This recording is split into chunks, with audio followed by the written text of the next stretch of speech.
Good morning. Welcome to the boardroom of the National Transportation Safety Board. My name is Deborah Hersman, and it is my privilege to serve as the chairman of the NTSB. Today I'm joined by my colleagues, Vice Chairman Chris Hart, Member Robert Sumwalt, Member Mark Rosekind, and Member Earl Wayner. I'd like to begin by recognizing Vice Chairman Hart for his service to the agency as the spokesperson on scene. We very much appreciate your time in Kentucky and for leading the team.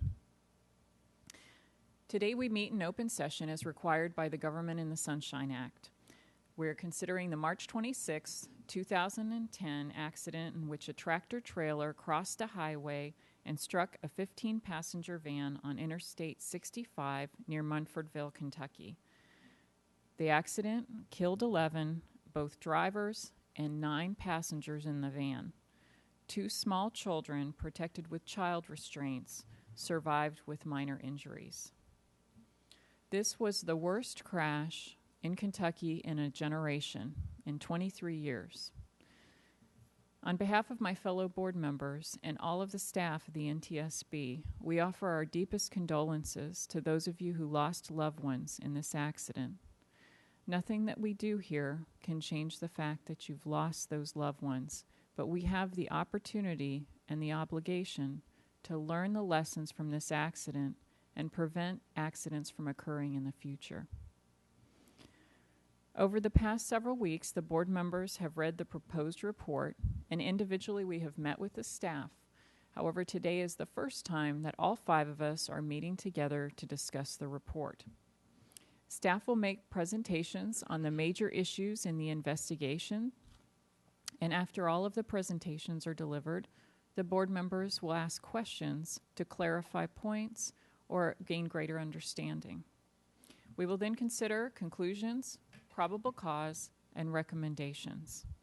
Because these are the board's actual deliberations on the report, it may be modified or revised as a result of the actions that we take here today. A summary of the report will be posted on the NTSB's website within about 30 minutes of the conclusion of the meeting. I'd like to recognize the many Kentucky police, fire, and rescue departments who responded to this accident, as well as express our appreciation to the many organizations that assisted our investigators. Our role at the Safety Board is to uncover facts and develop recommendations to prevent future tragedies. Most investigations involve a host of factors. This one is no different. In this accident, there was one fact that was clear from the outset. The truck driver was on his cell phone.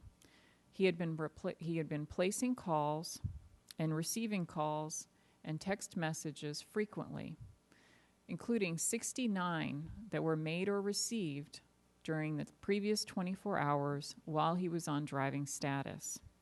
In the minutes before the crash at 5:14 a.m., the driver made 3 phone calls, and one was at 5:14. Distracted driving is becoming increasingly prevalent, exacerbating the danger that we encounter daily on our roadways. It can be especially lethal when the distracted driver is at the wheel of a vehicle that weighs 40 tons traveling at highway speeds. Another fact from this accident, this was a cross-median crash. The tractor-trailer crossed a 60-foot wide median and overrode the barrier before striking the 15-passenger van. We know that cross-median crashes are far more deadly than those that are not.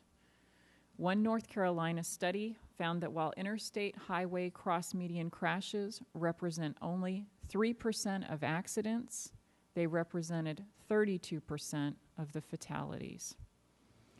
Further, tractor-trailers account for nearly 1/5 of all vehicles involved in fatal cross-median crashes, but they only represent 1/10 of the miles driven.